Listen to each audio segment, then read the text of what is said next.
Usivuke mipaka ukawa mwenye maringo na majivuno. La tafrah, inna Allaha la yuhibbu alfarihin. Allah hapendi watu wanaojivuna. Allah hapendi watu wenye kutakabbar.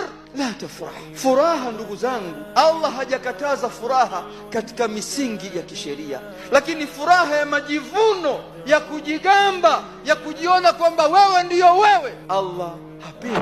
Wabtaghi fima ataka Allah dara al-akhirah. Ewe Qarun, katika neema ile alokupa Mola wako iwe ni sehemu ya msaada wako wewe, msaada ambao wakusaidia ili upate akhira yako. Hii mali ambayo Allah amekuruzuku sio kwa sababu ya ujanja wako hata kidogo, sio kwa sababu ya akili yako, sio kwa sababu ya ushujaa wako.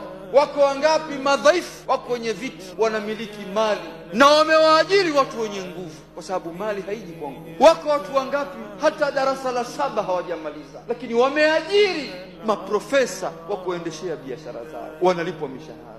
Mali haiji kwa nguvu wala haiji kwa akili, ni riziki ambayo Allah humpa anayemtaka. Katika yale neema alokuwa amekuruzuku Mola wako, ebu elekeza maisha yako kutafuta akhera yako. Dunia ni ya kupita. Wala tansa nasibaka minad dunia. Sawa, tafuta mali, lakini kwa ajili ya nasibu, sehemu ya maisha yako ya ulimwengu. Unataka kula, wataka kuvaa, wataka kuishi, hichi ambacho cha kufanya wewe utulize nafsi yako, hicho kitulize nacho. Nasibu minad dunia, kwa sababu mali yote unaoichuma wewe, hata kama unamiliki mali ya namna gani, umejenga majumba 10, una magari 30, una mashamba, una wanyama, una kadha, lakini siku malakul mauti anakutelemkia, ile sanda yako ya shuka 3 ndio utakaovingishwa nayo, wakakubeba wale ambao wenye kukubeba na kuingiza ndani ya mwanandani. Haya yote uliokuwa unayamiliki sio ya kwako tena,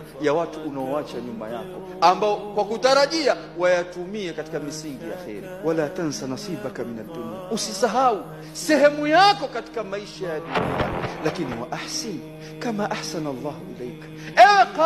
Ewe Qarun, wa ahsin kama ahsana Allah ilaika.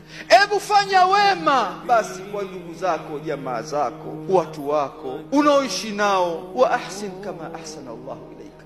Ebu fanya wema, ihsani juu yao, kama ahsana Allah ilaika, kama Allah alivyokuwa amekuneemesha wewe kakufanyia ihsani. Wangapi amewanyima kakupa wewe? Kumbuka neema hiyo. Kuna watu wameruzukiwa neema ya afya.